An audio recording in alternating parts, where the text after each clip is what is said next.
Good morning, and welcome to the Motivational Devotional, where we are merging motivation and spirituality to create a daily dose of confident positivity.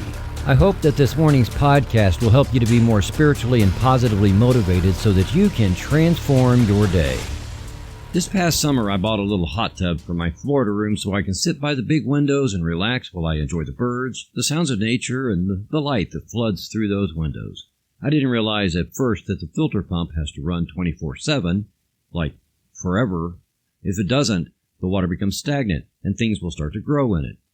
That was just the first little thing. As a new spa owner, I also had to learn to test the water and then, if necessary, treat the water correctly so that the pH balance is in the right range, bromine levels are correct, and a few other boring things.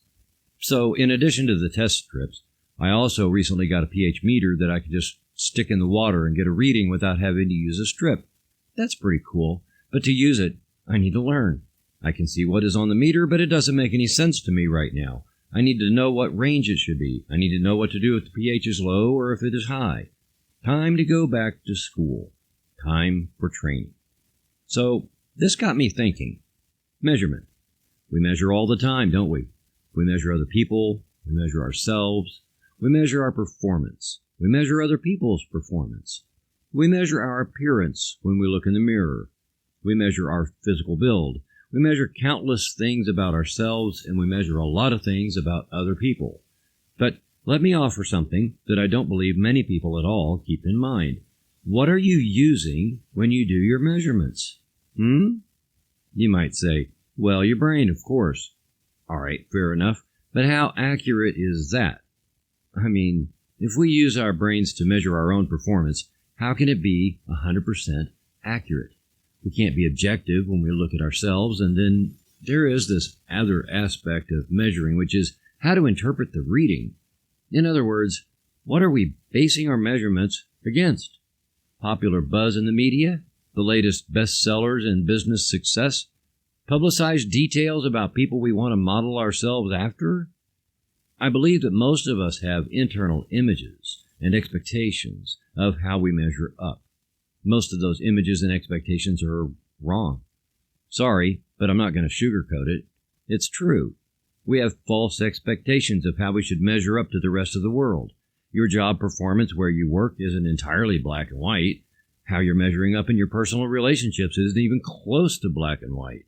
There are certainly no check boxes on a form when it comes to show how you measure up to any other people on a spiritual journey, because there is no comparison, not even to our past selves.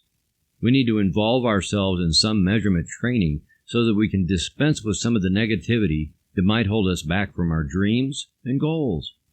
Where do we go for that measurement training? Well, surprise, surprise, we go inward. We go within, and we find that isolated, quiet, lonely place, even if it's 5 minutes at a time on a toilet or in the shower, but it needs to be in isolation. We go inward to reflect on how we are measuring ourselves and what we might be comparing ourselves to. We open up to any realizations that can come to us from God, from Spirit, from the infinite creativity of the universe, to illuminate our understanding of our place in all things and where we fit and how we fit. You see, that's the accurate measurement. It doesn't matter how you compare to anything in GQ magazine or on a talk TV show or in the commonly spread opinions of people that you work with. Those measurement references are unreliable and are almost guaranteed to give you false readings. What you will also find to be life-changing is to have a friend, a counselor, a significant other, a pastor, or just anybody you can trust who will be completely honest and non-judgmental with you enough to help you see how accurately you are measuring yourself.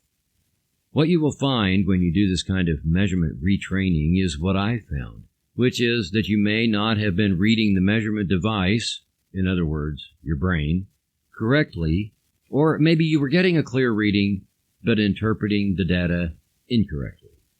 You will find that you are already enough. You don't need to measure up to anyone else's standards because you already measure up to the universe's placement of where you are and how your state of being is right now. You will find that most of your anxiety around unmet expectations is because you're trying to be something that maybe you were never meant to be. Be you. Be who you are right now without worrying about what you're not. If you need to be that, then you will become that to achieve your dream, and otherwise, let it go. You are enough right here and right now because all of creation is conspiring in your favor. Trust that the universe always has your back. Jamaican political activist Marcus Garvey said, "God and nature first made us what we are, and then out of our own created genius, we make ourselves what we want to be. Follow always that great law. Let the sky and God be our limit, and eternity our measurement." Thank you for taking the time to listen today.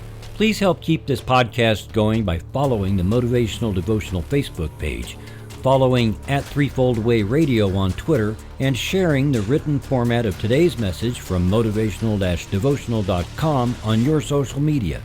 I am deeply grateful for your support, and thank you for letting Motivational Devotional be part of your journey. Peace out. See you tomorrow.